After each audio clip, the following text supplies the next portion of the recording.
Hey everyone, this is a quick video on how to see your word count in Google Docs.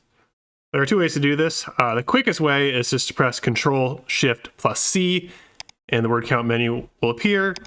Alternatively, you can go to Tools and then scroll down till word count.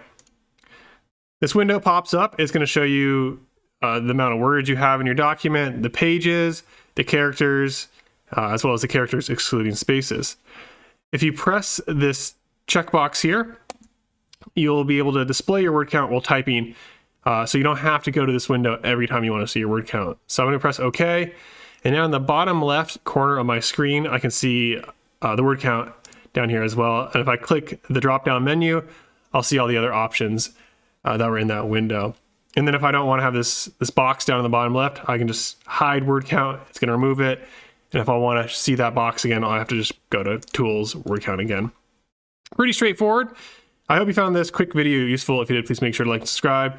And I hope to see you all in future quick videos.